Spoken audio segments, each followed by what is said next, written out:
UFC Fight Night Denver in the main event, Namajunas versus Tracy Cortez in the flyweight division. Originally supposed to be Namajunas versus Macy Barber, has now turned into Cortez. Instead, there was rumblings about Kevin Holland potentially being in the main event against one Jared Cannonier. There was a little bit of discussion with Shara Magomedov. I don't think that was ever serious, but Holland Cannonier was discussed, and I was actually thinking about going to this card if it was Holland and Cannonier, but I'll just be honest with you, I'm not getting on a plane and going to Denver to watch Namajunas and Tracy Cortez in the main event. But I'll watch it on TV. So that's your main event this Saturday night from Denver, Colorado in the Ball Arena. And folks, if you haven't yet though, make sure to hit that subscribe button down below for some more MMA and UFC here on the channel every single week. Tomorrow, we will have our PFL Mena predictions.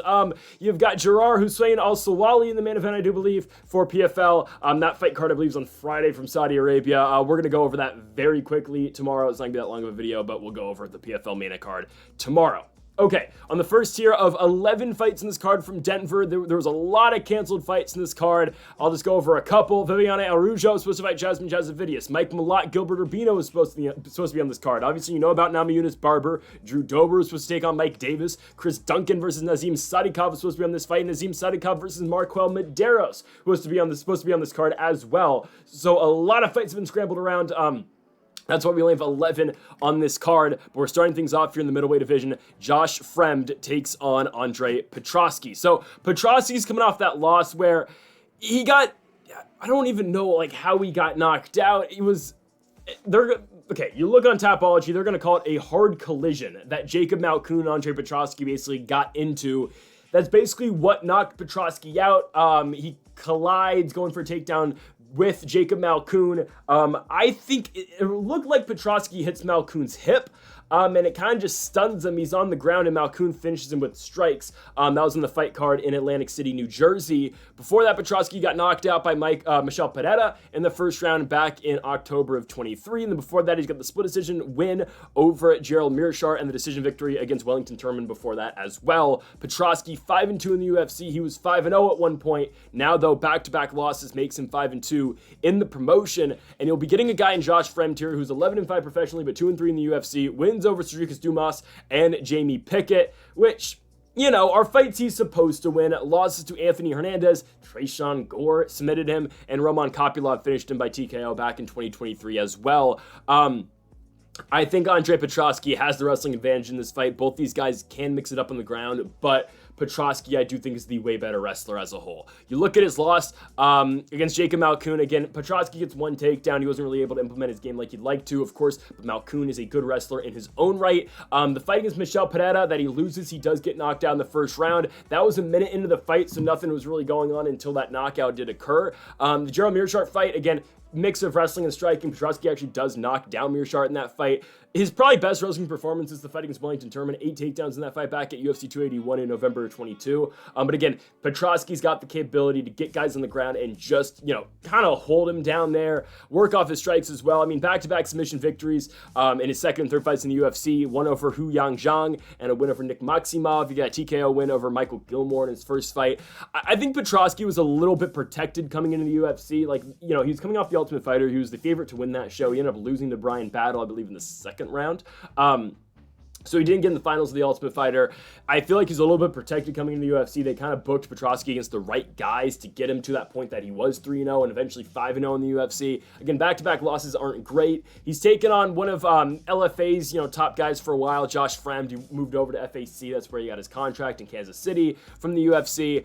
I just think Petroski's the better wrestler. I think he's going to give Fremd a lot of problems down there, and I'm taking Andre Petroski to just be too overwhelming, I think, for Josh Fremd. We're going to take Petroski to win the fight by unanimous decision. We move on to our next one here. In the bantamweight division, we've got Montel Jackson taking on Damone Blackshear, another one of these fights that was just put together, and it's a good fight on the undercard. Don't get me wrong, I've been talking up Montel Jackson for a very long time here in this bantamweight division. He is 7-2, losses to Brett Johns and Ricky Simone back in 2018 and 2020. Other than that, 7-2 in the UFC, and now he's taking on Damone Blackshear, who at one point in time, you know, if he beat Mario Bautista, would have a lot of hype around him. He had the Twister victory over Jose Johnson. Now, again, Johnson hasn't really been the best UFC guy. But still, a Twister victory is a Twister victory for Blackshear in his fourth UFC fight, Came into the UFC, had a draw against Youssef Zalal, who's back now in the UFC, a loss to Free Boshrot by unanimous decision, a TKO win over Luan Lacerda, the Twister victory over Jose Johnson, and then his last fight should have maybe got the decision against Mario Bautista. Very close fight, he loses it by unanimous decision. I am just very high on Montel Jackson. I think this guy is really good. Again, like, if you want, again, I know that JP Buys is not the best UFC fighter, but if you want to watch a dominant performance, go watch Montel Jackson versus JP Buys. Completely one-sided. 4 knockdowns in the fight. Yeah, JP Buys knows how to take damage and take punishment, so he went the full 15 minutes, but still, it's a dominant 30-27. You can argue maybe that's a 30-26 or a 30-25. It's so one-sided with the strikes that Montel Jackson lands. Everything he touched JP Buys with, Buys went down. He was able to get takedowns. He was able to accumulate 10 minutes of control in that fight. It was a very dominant performance for Montel Jackson, that one. Probably the best of his career, coming off a knockout victory in the first round against Hani Yahya. The biggest thing in this fight is, can Montel Jackson stay off of his back and stay off of the ground with Damon Blackshear? I think 100%, because again, Montel Jackson, the way he has lost fights in the UFC has been by, very dominant and very good wrestlers. Brett Johns, Ricky Simone were able to take him down at will. Johns took him down 8 times. Ricky Simone took him down 7 times. That's how you beat this guy, sure. However, I don't think Damon Blackshear is able to do that entirely to Jackson. I think Jackson's able to keep his distance and able just to strike with Blackshear throughout the entirety of this fight. And don't get me wrong, Montel Jackson is a good wrestler in his own right. Go back to his fight against Felipe Colares, 11 takedowns in that fight, 4 takedowns against JP Buys and 10 minutes of control. He's able to do that. Montel Jackson really, again, putting it all together. He's 32 years of age. This is the time, again, this guy has to start making that push towards the top 15 of the weight class. I would like to see him in a fight against a guy like Mario Bautista next. I'm not saying Bautista, himself, but someone in that range. In the weight class. I'd like to see it. I think that'd be the good step. Be a very good step up in competition. I'm taking Montel Jackson to beat Damon Blackshear in this fight by unanimous decision. It just makes sense. I think Montel Jackson is at a pretty good price here at -150. I just don't see how Blackshear wins. I don't think he's able to take Jackson down. I think Jackson keeps the fight on the feet, and if that is the case, I think it's all Montel Jackson in this fight. I think it's very dominant. I just think the striking game, again, Jackson's going to run away with it. So give me Montel Jackson to win this fight here against Damon Blackshear. We're going to take him to win this one by unanimous decision. Going on to our next one here. In the flyweight division, we have got Luana Santos taking on Maria Agapova. Luana Santos has been pretty good so far in the UFC, right? 2-0, back-to-back wins over Juliana Miller and Stephanie Egger. She gets Maria Agapova, who at one point in time was considered a highly touted prospect, until she wasn't. I think she was just so dominant in that Hannah Cifers fight, and that was the point in time in the UFC where, in the apex, it's prime pandemic, and the UFC is just looking to build stars. And they thought they had somewhat of a star with Maria Agapova. She dominates Hannah Cifers, looks very good in doing so, knocks her down, which again doesn't happen much in women's MMA. And that's something, again, I will say with Maria Agapova. Maria Agapova has power. That's probably her only redeeming quality as a UFC fighter. That's probably a little harsh, but that's her strength. She's really bad on the ground, though. She's really bad. Shanna Dobson was able to get her down and dominate her on the ground and TKO her. I get, again, Maria Agapova was running out of gas in that fight, but losing to 4-4, 3-3 Shanna Dobson is a horrible look, right? She does submit Sabina Mazo, but then Maria Moroz takes her down at will, submits her in the second round. Jillian Robertson submits her in the second round. Again, we saw that one coming. And she hasn't fought in a year and a half. And now you're fighting Luana Santos, who, oh, by the way, is a very good ground fighter who's going to look to get you down and submit you, right? And in her first fight in the UFC, right, she TKO'd Juliana Miller. I don't think Juliana Miller's striking game is the greatest, so that's how, Santos was able to do that. She beat Stephanie Egger in her next fight by unanimous decision, but what does Luana Santos do in every single round? She gets a takedown. She gets Egger on the ground. That's how she wins every single round in that fight, is with her control time and with her takedowns. Again, you can make the case that maybe Egger wins the third round because Luana Santos did absolutely no damage in that third round, but still, Santos did enough to win that fight. Okay, how does Maria Agapova stay off her back against Luana Santos? I don't know, right? I'm taking Luana Santos to win this fight by submission. Again, I've seen Maria Agapova submitted multiple times. I understand she's taken a year and a half out of the octagon. She has not fought in a very long time. I completely get that. Working on the game over at ATT in Coconut Creek, I understand it.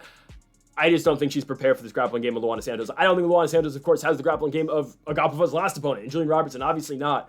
But I just think, again, it's so hard once you have that stigma around you that you can't stuff a takedown and you can't stay off your back and you're easily able to get submitted.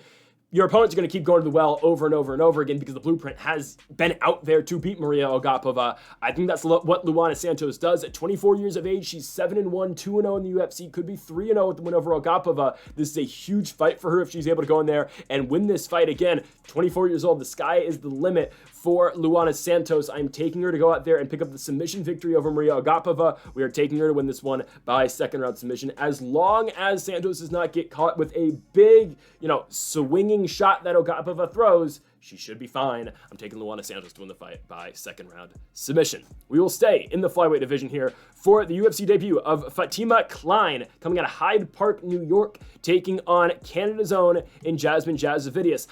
I forgot Jasmine Jasudavicius is 35 years of age. She is 11 years older than Fatima Kline, who will turn 24 the day before her UFC debut. Yeah, Jasudavicius is getting up there in age, but she's 10-3. Her last fight was a win over Priscilla Cachoeira over in Canada on the Sean Strickland-Dricus Duplessis undercard, where she submitted her in the third round with the Anaconda choke. Her two losses in the UFC are to two top 10 fighters. One is Tracy Cortez, who's in the main event. The other one is an up-and-coming and a quickly rising star fighter in Natalia Silva. She lost the Silva fight by decision. She loses the Cortez fight by decision as well over on Mexican Independence Day last year. Jasudavicius now gets her new opponent, who was originally the opponent was supposed to be Viviana Araujo, a fight that she was favored to win. Now you get almost even odds here against the Cage Fury champion in Fatima Kline, who's coming off a 5-round decision victory over Andressa Romero, where she won the fight by unanimous decision. Before that, she won for the vacant. She's a double champ in Cage Fury. I did not know she was a double champ. I just thought she was the 125-pound champion. She has the 115 and the 125 over in Cage Fury. My thing with that, though, is who has she beat in Cage Fury? So we look, she did not beat the incumbent champion in either of her fights in Cage Fury. Both the fights were vacant title fights. You look back at her one for the flyweight championship against Salikhov. Kova was 5-3 going into that fight. She's now 5-4. It looks good on paper, but going into that fight, Salikhov had lost three out of her last 5 fights. Again, it looks good that she wins the Cage Fury championship, but who is she beating? Andressa Romero was 6-3-1 going into their championship fight. A loss to Denise Gomez in the past, a win over Stephanie Luciano, who is now she's in the UFC, right? Yeah, she's fighting Alan Carr again. I don't know why they're doing that fight again. She's fighting her in August, I guess. Good Lord. But anyways, Andressa Romero hasn't really fought anybody that good. She lost to Denise Gomez. She's fought good fighters. She hasn't beat anybody that good. I don't think Stephanie Luciano is very good. Again, the wins for Kline are not the greatest, which is no fault of her own, but just when they say she's a double champ in Cage Fury, just think about it. The CFFC women's divisions are not the greatest and they aren't the most stacked. Not to say Kline is not going to be a good prospect out of that organization. It's just say she hasn't fought the best fighters yet, and now she's getting Jasudavicius, who's fought 6 times in the UFC. Again, only losses are to Natalia Silva and Tracy Cortez. The other loss is back in CFFC in 2020 against Elise Reed. Again, we're talking about CFFC fighters. But the wins, Julia Pilastri in the Contender Series, Kay Hansen by decision, Gabriela Fernandez by decision, Miranda Maverick by decision, and then Darce choke finish in the 3rd round against Priscilla Cachoeira. That is something what a lot of fighters do to Priscilla Cachoeira. They get her on the ground, they submit her. But I do think Jasudavicius is able to win this fight. I think there is value at playing her at even odds right now. I think she does go out there and she does out-wrestle her way to a decision victory. Jasmine Jasudavicius, in every fight she's won in the UFC so far, she's gotten a takedown. Okay?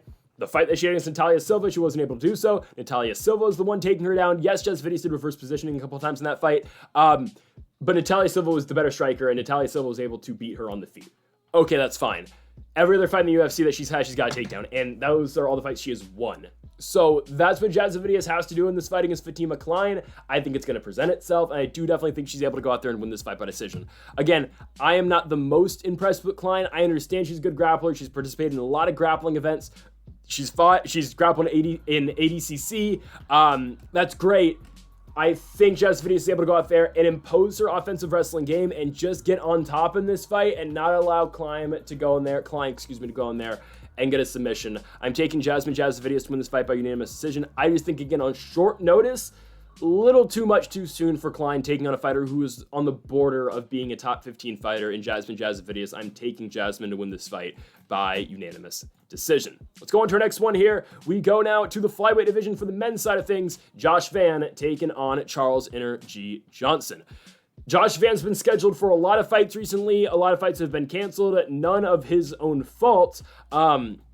But now he gets St. Louis's own Charles Johnson, who's coming off of a win in his last fight in St. Louis, Missouri. Josh Van, though, 10-1. Of course, the fighter coming out of Myanmar over in, I believe, Southeast Asia. I could be mistaken. I believe that's in Southeast Asia. I think it is. Yeah, I think it is. Yeah, I think so. I'm half Asian, believe it or not, so I should know that. But anyways, Joshua Van, right, booked in 4 fights, none of them happened, right? Tagir Ulanbekov fight got canceled. Ulanbekov missed weight. The Tatsuro Taira fight, of course, they both got rebooked to that fight night card where Van was supposed to fight Ulanbekov, and Tatsuro Taira fought Alex Perez. He's supposed to fight Sudadarji. Sudadarji dropped out of the fight. He's supposed to fight Luis Rocha. Rocha pulled out of the fight. So again, Josh Van has been booked several times. The fights haven't really gone through, but again, it's no fault of his own.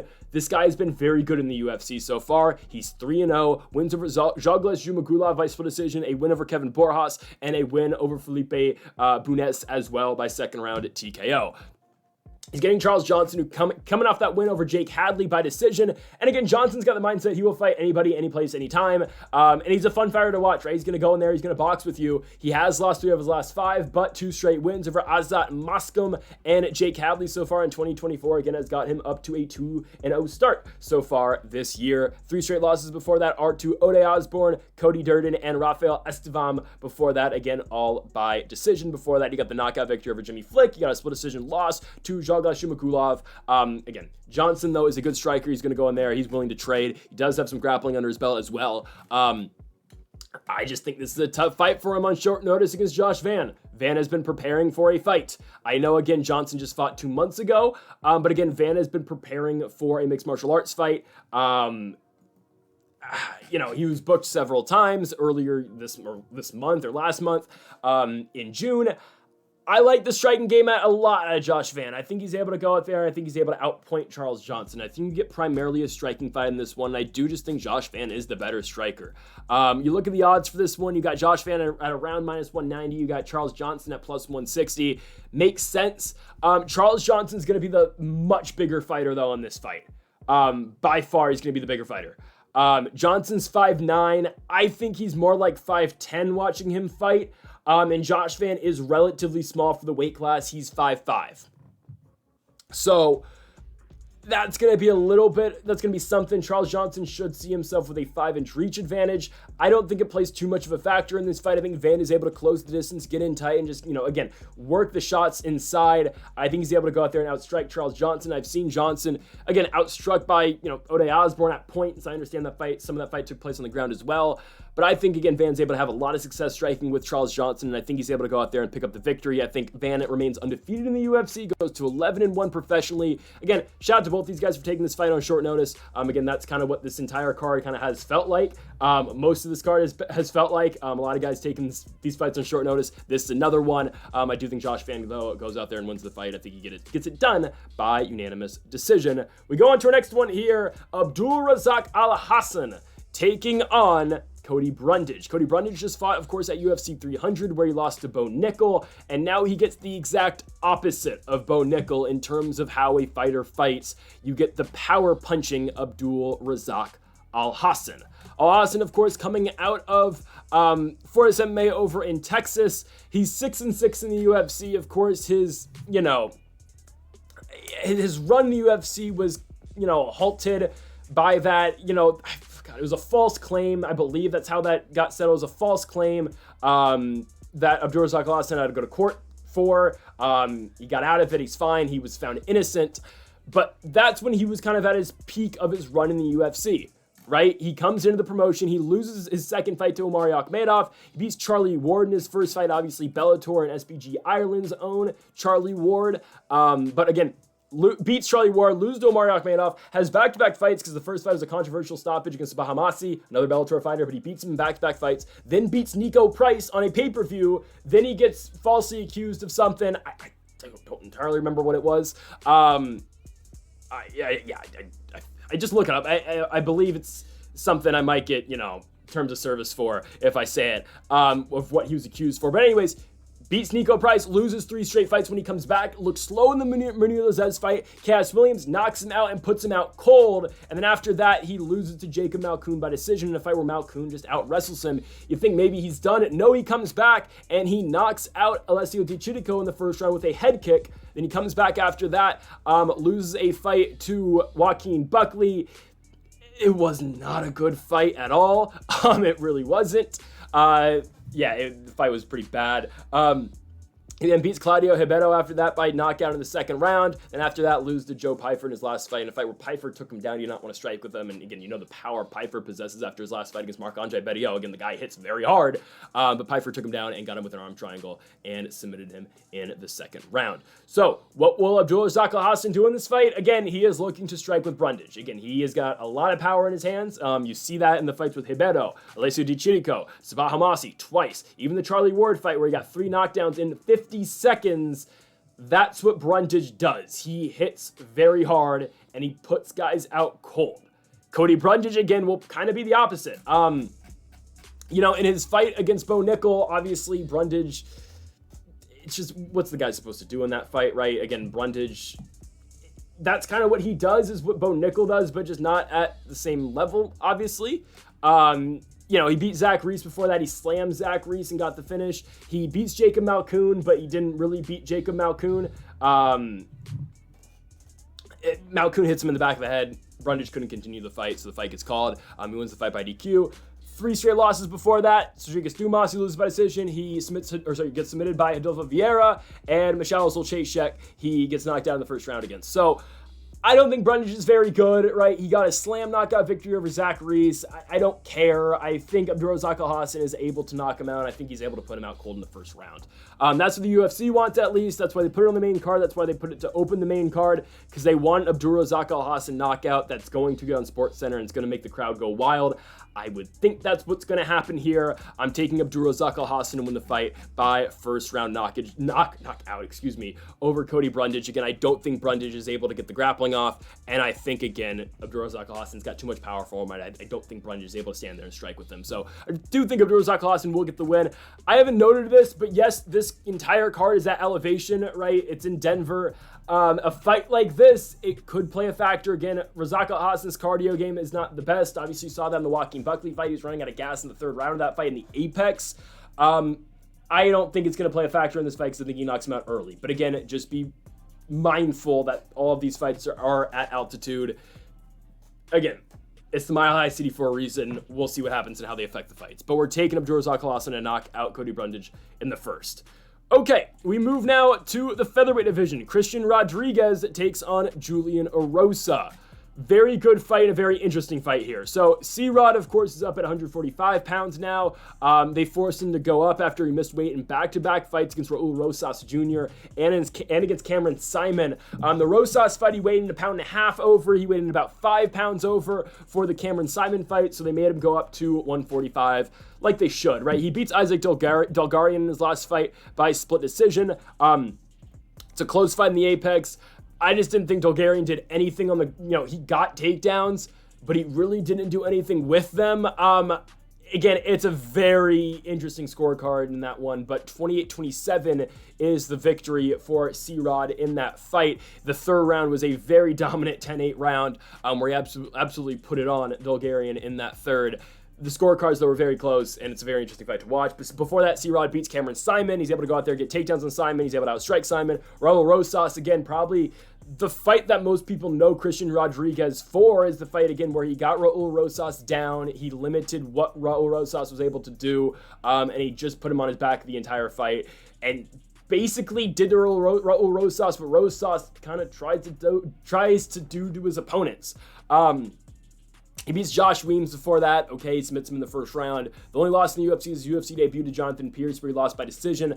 But C-Rod's pretty solid. He is. And again, if he can just get some takedowns against Julian Erosa, he's going to give him trouble. But Julian Erosa's been around, right? I mean, this is a guy who he's 7-7 in the UFC, right? He'll trade wins and losses, coming off a win in his last fight where he did go out there and pick up the guillotine choke finish over Ricardo Ramos in the first round.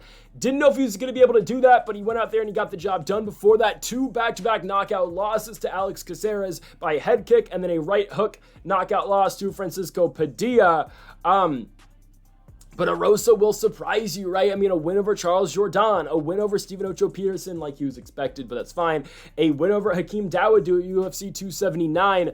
Erosa will shock you sometimes. The chin is a little bit concerning, but Christian Rodriguez does not have a finish or does not have a knockdown so far in his UFC career. So this really isn't the fight where I'd be worried about Julian Erosa's chin and him getting knocked out, because again, I just don't see it playing much of a factor because Rodriguez just doesn't hit very hard. How does Rodriguez win fights? Well, he gets fights down. He puts guys on their back.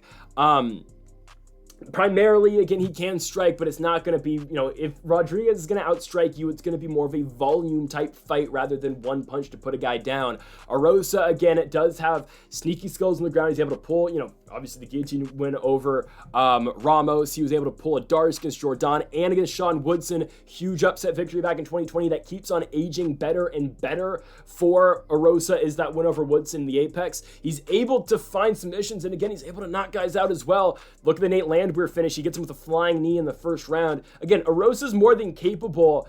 It's just a matter of if you can put it all together. I think Rodriguez is a very tough out for him, and just because, again, Rodriguez is always, threatening with the takedowns. His striking game is evolving as well. I think it's a tough fight for Erosa. If Erosa's going to win, though, he has to make this a crazy fight, and he has to kind of use the elevation to his advantage as well.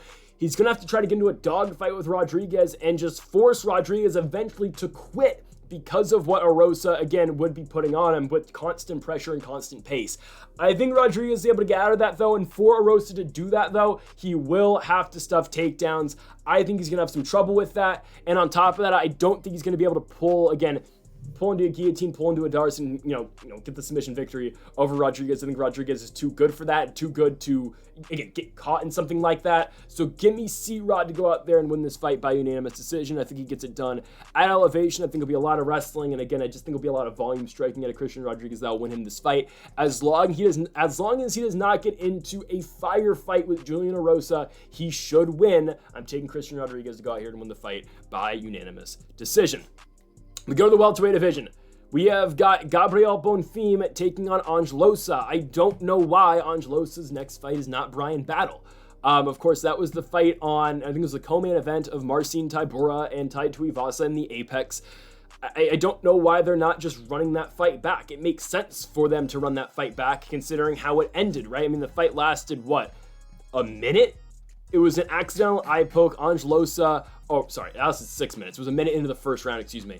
But still, I don't know why they're not just running that fight back. Again, Brian Battle thought Loosa was looking for a way out because Battle won the first round. Was he? I don't know. But you feel like that's just the type of fight you run back because they had the whole confrontation after the fight. Brian Battle is trying to still fight the guy after the fight is over. He gets in his face when Joe Martinez is reading the scorecards or reading the official decision.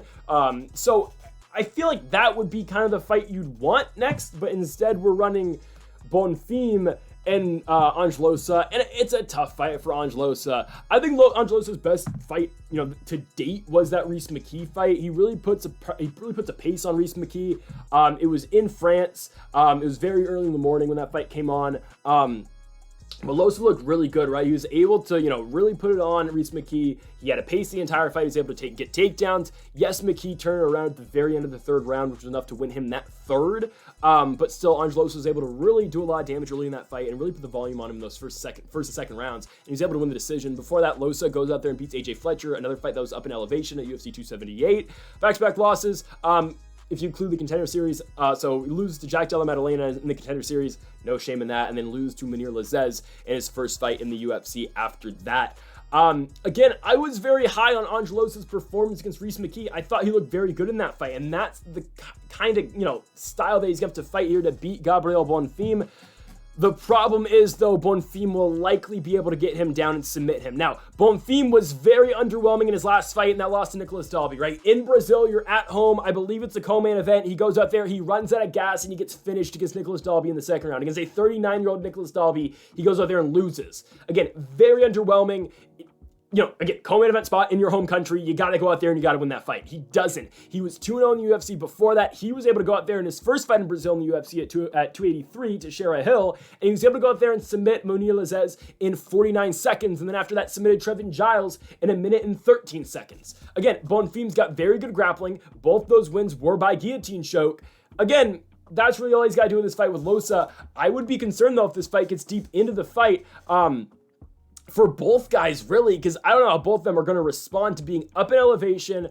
And really, it just kind of depends on what type of fight these two do fight until this one gets later in the fight. I think, again, the beginning of the fight should favor Bonfim. I do think it will. Of course, Bonfim will probably look for takedowns. That's what he did against Nicolas Dalby, right? Obviously, in that first and the second round. But in that second, Bonfim was getting tired. He was going for takedowns, shooting, aimlessly for takedowns. Wasn't really able to get them. And then Dalby got him on the feet and was just dominating up there and was able to knock him out. We will see what Ange Loosa does to respond to that. I do, though, think Bonfim is able to get a submission fairly quickly in this fight. I don't really like Losa's defensive grappling game all that much, just because he hasn't been down there that much. Yes, he has a 90% takedown defense rate in the UFC. The thing is, not many guys have tried to take him down, so I wouldn't put too much stock in that. AJ Fletcher went 0 for 4, but it's AJ Fletcher. Brian Battle took him down once, obviously, in their last fight. And then I don't think Mueller says shot on him, right? I don't think so. He did twice, didn't get one. Yeah, I think Gabriel Bonfim wins. I think he should. Everything kind of points to him getting a submission in the first round. I would not play Gabriel Bonfim at all. There's no reason this guy should be hovering around minus 400 after his last fight. And on top of that, I understand Loosa lost the first round of Battle and was likely on his way to losing that fight. But still, look at the Reese McKee fight. And I understand Reese McKee's not the best UFC fighter. I 100% get it. But just look at the skill from Ange Loosa and look at the, the style of fight he fights. The guy's not that bad. I really don't think he is. I am hesitantly picking Bonfim to win the fight by first round sub. However, this fight should not be around minus 400 / plus 310 for Loosa. This should more be like minus 170-ish for Bonfim. I really don't like the odds. I'm not picking Ange Loosa because I just pick favorites, or not favorites, excuse me. I just pick winners, and I don't really care who the favorites are. Again, if they happen to be favorites, it is what it is. But I don't mind plus 310 on Ange Loosa. That's kind of worth a look. Just because you don't know what Bonfim you're going to get after his last fight. Again, I'm picking winners, and I pick winners, so I go with Bonfim. I don't pick based on value. However, I don't think the value is all that bad on Ange Loosa. I'm just saying. Let's go on to our feature bout here. Just scheduled, Drew Dober taking on Jean Silva. So, Jean Silva's coming off of his UFC debut where he went out there and really looked good against Charles Jourdain. The power was too much for Jourdain to deal with, something I didn't think was going to happen. But Jean Silva's legit. Like, this guy is for real. And he missed weight in that fight with Jourdain. It's not going to be a problem this time around. Again, he fought Jourdain at 145 pounds. This fight with Drew Dober will be at 155 pounds. But he's fighting, again, on the very next card, right? UFC 303 was 2 weeks ago. There was no card this week, obviously. He is fighting on the exact next card against Drew Dober. Shout out to him, right? It's going to be his third fight in the year, third fight in the UFC, taking on, a Colorado native or a Denver native in Dober, a guy who just fought 5 months ago and lost to Neto Moicano, was originally supposed to fight Mike Davis in this card. Davis tore his bicep. Again, I just want to see Mike Davis fight more. The guy's 4-1 in the UFC. His only loss is Gilbert Burns back in 2019. I just wish he could stay healthy and he could be more active. But Drew Dober, you know what he does. He gets into crazy fights. He throws hard. And he's, again, willing to get into wild fist fights. If you don't believe me, go watch the Brad Riddell fight. Go watch the Terrence McKinney fight. Go watch the Rafael Alves fight in Dallas, Texas. Go watch the Bobby Green fight in the Apex. Frivola, Ricky Glenn. The Moicano fight was back and forth, and Moicano was able to get him down and beat him by decision. This is another one of those fights where he is going to get into a fist fight, and we will see what happens. I think Drew Dober, the Frivola fight and the Frivola loss is kind of damaging still. He's 35 years old, just got knocked out. Again, I know that was a year ago at this point, but still, Frivola is able to crack the chin. It's something that McKinney, Alves, and Green couldn't do. All three of those guys hit Dober very hard, but what did Dober do, especially in the McKinney fight? He regrouped after getting hit hard and even dropped in the McKinney fight, came back and eventually went out there and finished McKinney in his own right and knocked him out in the first. So we will see what type of fight this is going to be. I anticipate this fight to be a striking fight. I think someone's getting knocked out. I'm going to lean with John Silva to win this fight by first round knockout. Again, I'll be honest with you, I picked against him in the Charles Jourdain fight. I did. I like Charles Jourdain a lot, so I picked Jourdain to win it. He obviously did not. But I am now officially sold on John Silva. I wasn't sold before because his only win in the UFC was, Simpsonville, South Carolina's own Weston Wilson. So I wasn't sold yet. Now I'm sold. The win over Jourdain is very telling, and now you get Drew Dober, who has been around the top 15. I understand at 155 pounds, but still you're going up in weight. Maybe this is his weight class now after he missed weight at 145 pounds, but again, taking it on short notice, it's fine. This is a very meaningful fight for him. I think he goes out there and he beats Drew Dober. I think he gets it done in the first. I think the power is going to be too much. Frevola is able to find the chin. I think John Silva is able to find the chin. I think it's going to be a back and forth fist fight, but I think what kind of this comes down to, I think it's going to come down to the chins. I think John Silva's got a better chin than Drew Dober. I think both these guys hit each other very hard, but I don't think that Drew Dober is able to eat the same punch that John Silva is able to take. I'm going to take Silva to win this fight by first round knockout. Let's go on to our next one here in the co-main event in the welterweight division. We have got Santiago Ponzinibbio taking on Muslim Salikhov. Again, I was thinking about going on this card. I found a very cheap flight on Frontier Airlines. Thought about it, I have to get a hotel for a night or whatever. But I thought about, just go to Denver for one night, watch the UFC. With all due respect, I am going to watch Santiago Ponzinibbio and Muslim Salikhov on my TV. I'm not going all the way to Denver, Colorado, and spending at least $200, $300 to travel a couple states over to watch Santiago Ponzinibbio and Muslim Salikhov in the main event. And by the way, the UFC charges at least $120 per ticket too. So what are we doing? And Muslim Salikhov is 40 years old, born in Makhachkala, Russia, doesn't train, I don't believe, out of Makhachkala. But Salikhov's old, he's 40 years old in the co-main event. Ponzinibbio is up there in age as well, he's 35, and he has been a shell of his former self, let's just be honest. He beat Alex Morono, but Alex Morono just lost to Nico Price.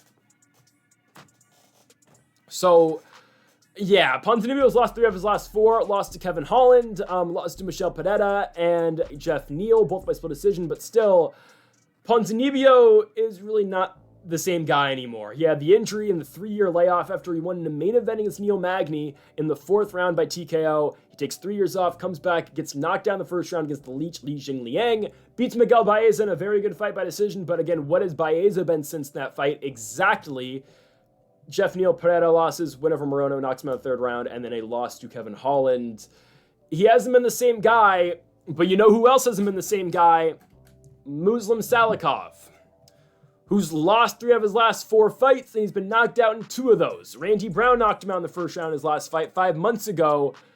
Nicholas Dalby beat him by decision. He knocked out Andre Fiallo, which everyone's doing now. Even outside the UFC, guys are knocking out Andre Fiallo in UAE Warriors. And Li Jingliang knocked him out in the 2nd round back in 2022 as well. The King of Kung Fu, Muslim Salikhov, again, has not been that same fighter. He's been, he looks slow. He's getting beat to the punch. Guys are taking him down. He's not the same fighter anymore. And I think, again, you get 2 older guys. Ponzinibbio's 37. I think I might have said he's 35 earlier. But you get 2 older welterweights going at it. You're likely just going to see a scrap. I think Ponzinibbio's better at this point. Against a 40-year-old Salikhov, yeah, I'm taking Santiago Ponzinibbio to win the fight by 2nd round knockout. Again, I think you see a back and forth fight on the feet. You might see Salikhov try to mix it up with the wrestling. I wouldn't be surprised at all if he does. But I do think Ponzinibbio goes out there and knocks him out. That's where we're going to go in this fight. Ponzinibbio's 29-7 as a professional mixed martial arts fighter. This will be win number 30 if he does get it. I do think he will get that. And yeah, we're going to take Ponzinibbio to go out there and get the finish. I just don't think Salikhov's very good at this point in his career, right? Again, just got knocked out by Randy Brown. The Dalby fight, he just looks slow, man. Again, Dalby was able to control him on the ground. The 1st round, Salikhov won, I thought. but the second two, Dalby was beating him with the punch and also taking him down too. Again, Salikhov has just not been that same fighter. He's 40 years old. I understand Ponzinibbio is going to turn 38 in a couple months, but still, I'm taking the Argentine dagger from Argentina, obviously. We're taking Santiago Ponzinibbio to win the co-main event by second round TKO. I just think he's got better hands, and I think he is quicker, and I just think he's got more left in the tank at this point of his career compared to the King of Kung Fu in Muslim Salikhov. Let's go to our main event in the flyweight division. Rose Namajunas, the former champion at 115 pounds, taking on Tracy Cortez, and Cortez, probably, by far, toughest opponent to date.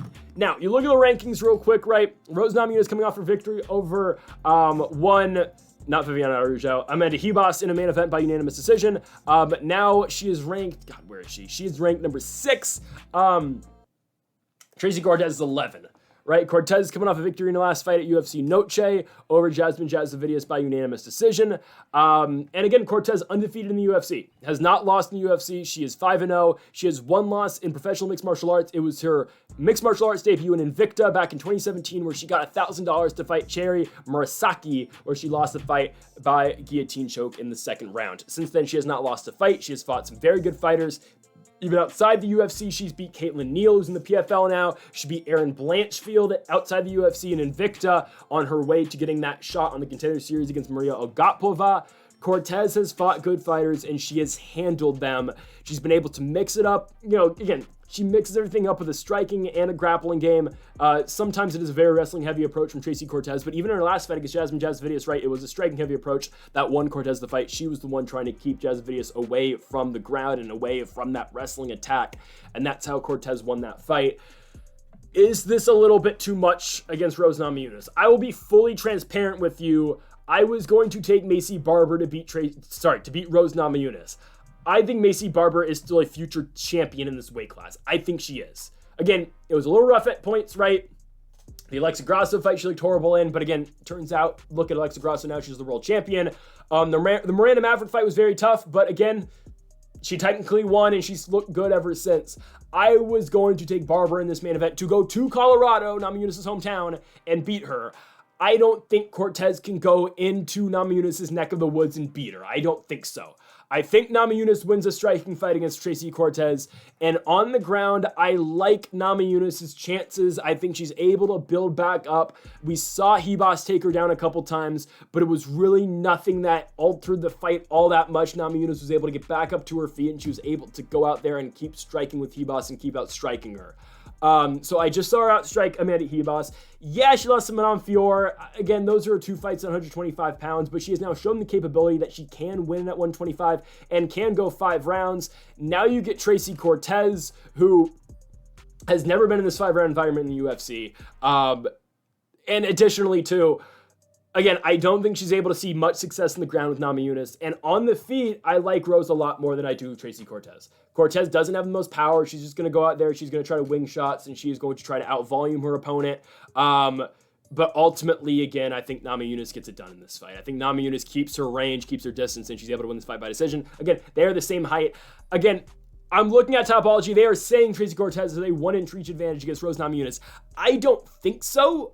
Again, that's what the stats are. Personally, at least from what I've seen, I think Namajunas is the longer fighter. Again, we will see at weigh-ins and whatever and whatnot, and when the fight actually happens, we'll see, how lanky each fighter is. But I do just think Namajunas has the better kickboxing game. I think she does. I think she's an all-around better kickboxer than Tracy Cortez. You knew Cortez was going to get this step up in competition eventually. Originally supposed to fight Miranda Maverick, who's not even ranked, which is an interesting, switch up in opponents. It's a big opportunity for her to break into the top 5 of the weight class. But again, I think it's I just think it's a tough fight for her. I don't think she's able to take down Namajunas, and if she does, I don't think she's going to really get too much damage off, and I don't think she's able to control the fight and really, again, like we said with the Ribas fight, I don't think she's able to alter the trajectory of the fight by getting one takedown against Thug Rose. I don't think it's going to happen, or multiple takedowns. I think Namajunas will be able to build back up to her base, and I do think she will be able to go out there and, again, go on to win the fight, or get back on the feet, and continue to outstrike her opponent. And on this feed, again, I just think Namajunas is quicker. I think Namajunas is a better striker. As long as she's able to pull the trigger, something that she wasn't able to do in her strawweight championship fight where she lost it the second time to Carla Esparza. As long as she's able to pull the trigger, she will go out there and she will win this fight. I do like Rose to go out here and win. Again, in Denver, at home. She trains in Colorado. I think she's able to go out there and beat Tracy Cortez by unanimous decision. I would like to see her fight Maycee Barber. I think they can just rebook that fight. Did Barber get hurt though? Barber got hurt though, right? What was it? Barber withdrew from the fight. There's no specified injury, at least not that I know of. I just don't know how long she'll be out. As long as Barber's not out for that long, that should be the next fight. Yeah, I think she was just sick. I think she was sick. Strep throat, whatnot. Okay, couldn't train for the fight. I think, wait. Yeah, I believe that's what it was. Okay, I think, or was that after her last fight? Oh, I don't know. That was something else. Okay, as long as Barber's able to fight soon enough, get Barber and Namajunas going next. That should be the next fight, and we'll see where the weight class goes from there. But we're taking Rose Namajunas, Thug Rose, to win against Tracy Cortez. I think she's able to go out there and outstrike her to victory. Give me Thug Rose Namajunas by unanimous decision. And folks, thank you all for watching our UFC Denver predictions again with Thug Rose Namajunas and Tracy Cortez in the main event. If you haven't yet, though, make sure to hit that subscribe button down below for some more UFC here on the channel. We do one of these again every single week, and we'll be back next week for PFL Mena predictions as well. Folks, thank you all for watching. Make sure to hit that subscribe button down below for more. Make sure to leave a like if you did enjoy the video, and make sure to comment if you do disagree with any of the picks. Folks, thank you all for watching, and Mamba forever.